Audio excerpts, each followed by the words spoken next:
Pluto, a dwarf planet in the Kuiper belt, beyond the orbit of Neptune, is alive. What does it mean?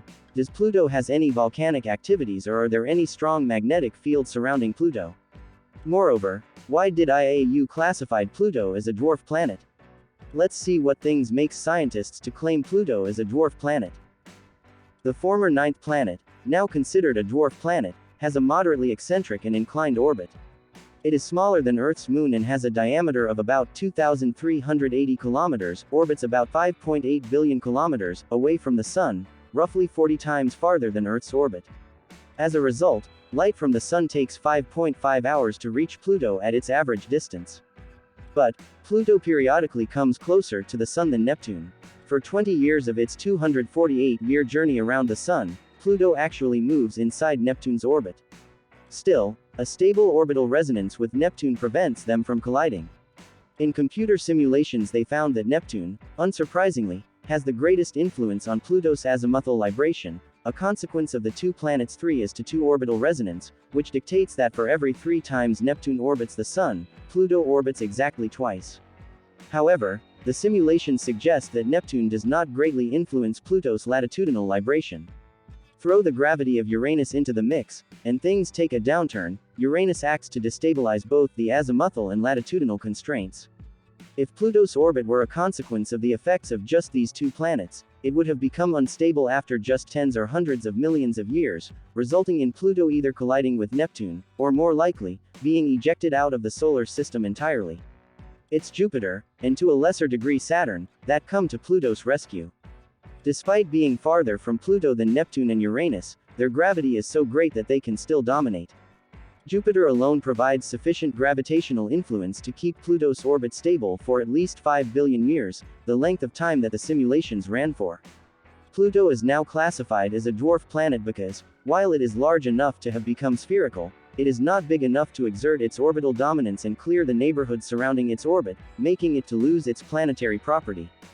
The lack of gravitational force exerted by Pluto on its neighboring bodies and the crossing of Pluto's orbit into Neptune's orbit made Pluto as a dwarf planet. The New Horizons spacecraft performed a flyby of Pluto on July 14, 2015, becoming the first and, to date, only spacecraft to do so. During its brief flyby, New Horizons made detailed measurements and observations of Pluto and its moons. In September 2016, astronomers announced that the reddish-brown cap of the North Pole of Charon is composed of tholins, organic macromolecules that may be ingredients for the emergence of life, and produced from methane, nitrogen, and other gases released from the atmosphere of Pluto and transferred 19,000 kilometers to the orbiting Moon.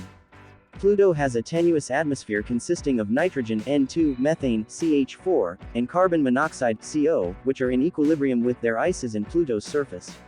According to the measurements by New Horizons, the surface pressure is about 1 pascal, 10 microbars, roughly 1 million to 100,000 times less than Earth's atmospheric pressure. It was initially thought that, as Pluto moves away from the Sun, its atmosphere should gradually freeze onto the surface. Studies of New Horizons data and ground-based occultations show that Pluto's atmospheric density increases, and that it likely remains gaseous throughout Pluto's orbit. Alan Stern, an engineer and a planetary scientist, has contended that even a small increase in Pluto's surface temperature can lead to exponential increases in Pluto's atmospheric density. From 18 hectopascals to as much as 280 hectopascals, 3 times that of Mars to a quarter that of the Earth. At such densities, nitrogen could flow across the surface as liquid. Just like sweat cools the body as it evaporates from the skin, the sublimation of Pluto's atmosphere cools its surface. Pluto has no or almost no troposphere. Observations by New Horizons suggest only a thin tropospheric boundary layer. Its thickness in the place of measurement was 4 kilometers, and the temperature was 37 plus or minus 3 Kelvin. The layer is not continuous. Scientists confirm volcanoes of ice, not seen anywhere in solar system, erupting on Pluto's surface. Most recently, the researchers analyzed an area southwest of Sputnik Planitia, Pluto's large heart-shaped basin filled with nitrogen ice. They found large domes 30 to 100 meters across, sometimes combining to form more complexly shaped structures. The New Horizons mission had imaged a region dominated by 2 large mounds known as Wright Mons and Picard Mon, which is now believed to be cryovolcanoes. Right Mons, one of the tallest, may have formed from several volcanic domes merging, yielding a shape unlike any Earth volcanoes. Although shaped differently, it is similar in size to Hawaii's large volcano Mauna Loa. Like Earth and our solar system's other planets, Pluto formed about 4.5 billion years ago. Based on an absence of impact craters that normally would accumulate over time, it appears its cryovolcanoes are relatively recent, formed in the past few hundred million years. Pluto's surface features plains, mountains, craters and valleys provided a crucial information about the dwarf planet and other similarly objects in the Kuiper belt region. The New Horizons mission was launched by NASA in 2006, the same year Pluto was downgraded to dwarf status.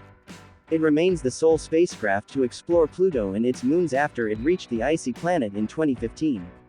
The spacecraft has been exploring objects in the Kuiper belt, a region of the solar system that extends from about 30 astronomical units, near the orbit of Neptune, to about 50 astronomical units from the Sun.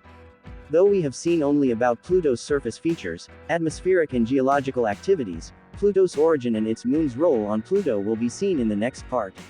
And we are at the end of the video. If you learned something new from this video, then like this video, and if you are interested in astronomy, then you may consider subscribing our channel. Share this video to your friends to let them know about this dwarf planet.